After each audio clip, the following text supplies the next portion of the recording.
Hello friends, neighbors, John, your neighbor here, welcome down the Nook. And it's Sunday and I've got some samples. These were part of a group of samples that came to me from Whiskey and Theo, and they continue to represent different whiskeys from Pennsylvania, whiskeys that I just can't get here in Canada. So what a treat.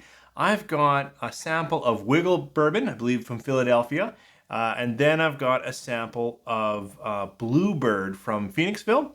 This one's young, maybe fresh. We'll see how it is. It's like a 2-year-old bourbon, whereas this is a cask strength or barrel proof.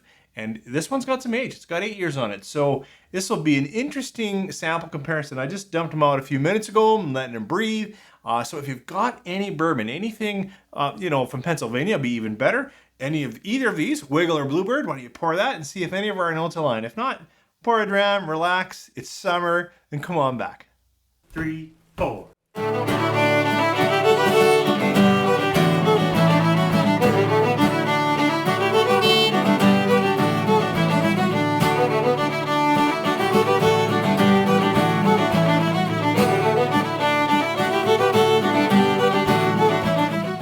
Thanks for coming back. As I said, we're going to talk some Pennsylvania whiskey. These samples came from Whiskey and Theo.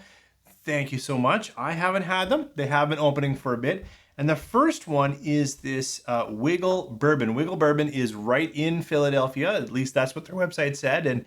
And the details on this one was that it's a bit younger. I don't believe there's rye in this one. I think it's a corn, wheat, barley mix. See, I wrote it down. So I don't think there's any rye in here. And it's labeled at young. It's labeled at 2 years old. And it's 46% or 92 proof. So let's see what this Wigle straight bourbon is like.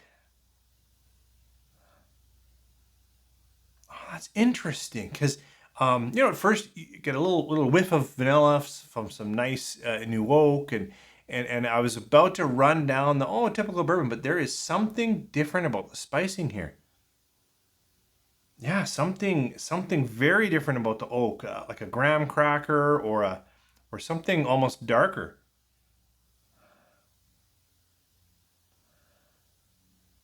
Yeah, there's something darker here, like a little bit of molasses. And also, actually maybe it's just a more prominent grain note than I usually get in bourbon. I don't know the ratios of corn, wheat, and barley, but it's almost like it's got a fair amount of wheat, like wheat grain in here. Yeah, a little bit young, a little bit fresh on the oak, slight, almost pine, little fresh. But I would say I'm getting a little more grain note in here with some darker sugars. Let's try it on the palate. Cheers. And the palate really nailed what I was getting in the nose. Yeah, it's got some nice light cinnamon spice, and it's actually coating quite well.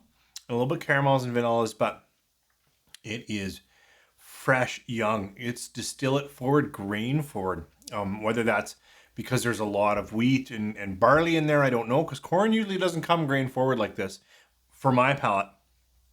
But it is very fresh, very, very distillate forward. And I think it's got a good mouthfeel and a good quality, but that youngness, that might put off some people. Now, it's a nice spirit.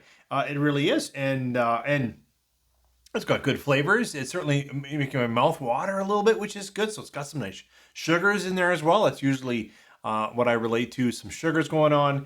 But it is just in this tasting, and I just had my first nose and sample with you guys. It's a little young for me. As I said in the opener, my second sample may be a pretty big contrast. I didn't think it might be this big of a contrast. We'll see. I haven't had it yet. But this one is an 8-year-old barrel proof bourbon. I think it's 57% or 114 proof. And it's a 4 grain. So we've got all the grains in here, right? We've got corn, we have some rye, we have wheat. I think this time, this is red winter wheat. This is Bluebird Distilling. Did I not say that? I'm sorry. Bluebird Distilling out of Phoenixville, Pennsylvania. And it's got a little bit more age to it. An 8-year-old, a lot more proof on 114 versus 92. So it's got a little more kick. And then all the 4 grains is what I was just leaning into. We got corn, we got barley and rye, and then I think the wheat is a red winter wheat. So that's what I read online, and also Ethan helped me out there with that description. So let's see what this Bluebird from Phoenixville, Pennsylvania is like.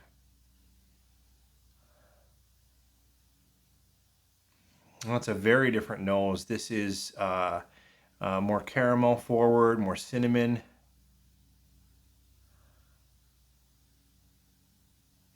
This is a little more spicy tobacco, even a little bit of tobacco.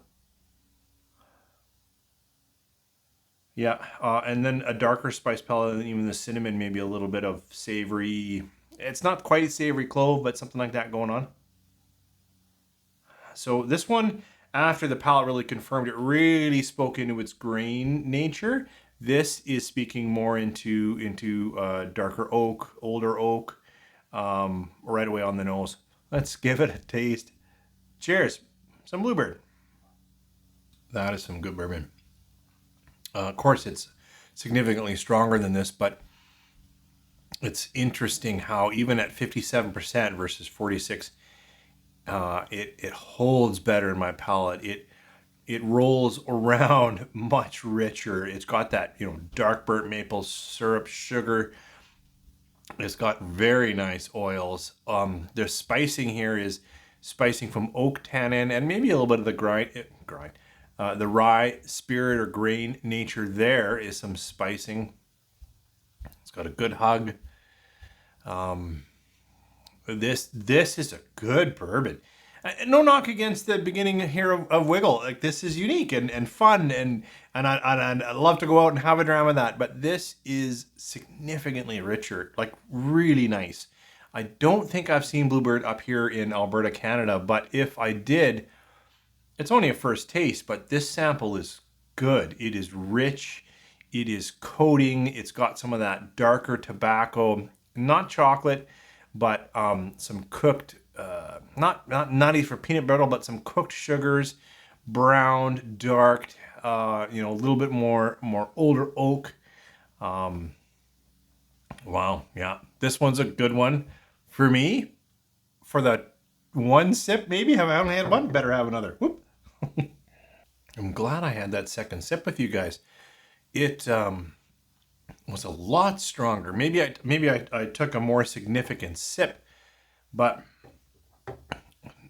if it's not high rye, it is speaking that way. Now it is spicy and crackback pepper, and it's hot. It was not hot in that first little sip. I was like, this is amazing. Now, no way. It is hot. It's got 57% kicking around in there, but it still has all of those flavors. But with that bigger sip, I'm getting quite a bit of rye note, even a little bit of rye grass, just a little bit of that herbaceous rye. I wonder with water if that'll come out more. That often happens.